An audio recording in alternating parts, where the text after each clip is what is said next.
வணக்க நண்பர்களே, மாம்பழ சாக்லேட் சீஸ் கேக் செய்ய போகிறோம். எப்படி செய்கிறேன்னு பாருங்கள். பிஸ்கெட் எடுத்துருக்கிறது 120 கிராம், 70 கிராம் பட்டரும். இப்போ பிஸ்கெட்டையும் மிக்சிக்குள்ளே போட்டிருக்கிறோம். அதோட பட்டரையும் துண்டுகளாக்கி போடுவோம். சின்னமன் பவுடர், கருவேப்பட்டை தூள், ஒரு தேக்கரண்டி போட்டு பாருங்கள் வடிவாக போட்டுட்டு இனி மிக்சியில் அரைப்போம். நல்லா அரைச்சி வரணும். பாருங்கள் இப்படி அரைச்சி பட்டுதாண்டு ஒருக்கா கிளறி விட்டுட்டு எண்ணெய் முறுக்க அரைச்செடுப்போம். இனி அரைச்சது காணும். நாங்கள் இறக்கி எடுப்போம். இறக்கி எடுத்து ரவுண்டு தட்டுக்குள்ளே நாங்கள் இதை போட போகிறோம். போட்டுட்டு நல்லா எல்லா இடமும் பரவி இறுக்கி கொஞ்சம் இறுக்கமாக அமர்த்தி எடுப்போம். நல்லா பாருங்கள், தட்டி தட்டி எடுத்தால் தான் அது இறுகின போல் வரும். இனி இதை நாங்கள் நார்மல் ஃப்ரீகோக்கில் வச்சிடுவோம். இப்போ மாம்பழத்தை எடுத்து நாங்கள் வெட்டுவோம்.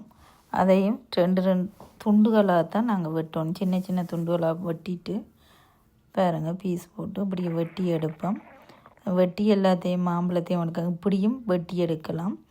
நாங்கள் தோலையும் சீவிட்டும் வெட்டி எடுக்கலாம். சின்ன சின்ன துண்டுகளாக வெட்டி எடுத்துட்டு 200 கிராம் மாம்பழத்தை புறம்ப எடுப்போம். 100 கிராமையும் புறம்ப எடுப்போம். பாருங்கள் 100 கிராம் எடுத்து வச்சிட்டோம். இனி 200 கிராமை போட்டு நல்ல வடிவாக மிக்சியில் அடித்து எடுப்போம். அடித்த மாம்பழத்தில் 50 கிராமை நாங்கள் எடுத்து வைப்போம் ஜெலட்டினுக்கு. இதுதான் ஜெலட்டின். இப்போ தண்ணிக்குள்ளே 2 துண்டு ஜெலட்டினை ஊற வச்சுட்டு மிகுதி மாம்பழத்துக்குள்ளே இந்த சீஸை போட போகிறேன். இந்த சீஸ் பிரிகஸ் சாஸ் என்ற சீஸ் தான். 400 கிராம் இப்போ நாங்கள் போட போகிறோம். இந்த 400 கிராம் சீஸையும் நாங்கள் போட்டுட்டு மிக்சியில் போட்டுட்டு நல்ல வடிவாக மிக்ஸ் பண்ணி அடித்து எடுப்போம்.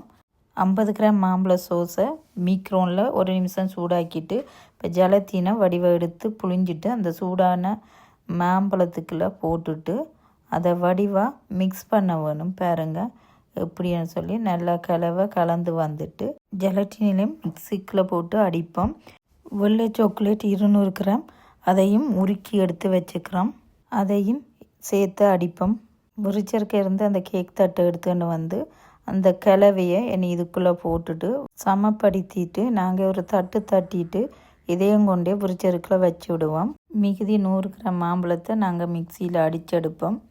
பாருங்கள் களி போல் வந்துட்டு ஃப்ரீகோக்கு இருக்கிற கேக் எடுத்துன்னு இந்த களியை எல்லா இடமும் போட்டு சமப்படுத்தி விடுவோம். திரும்பவும் ஃப்ரிட்ஜுக்குள்ளே கொண்டே வச்சுட்டு தேவைக்கு வெட்டி நாங்கள் சாப்பிடுவோம். நன்றி, வணக்கம்.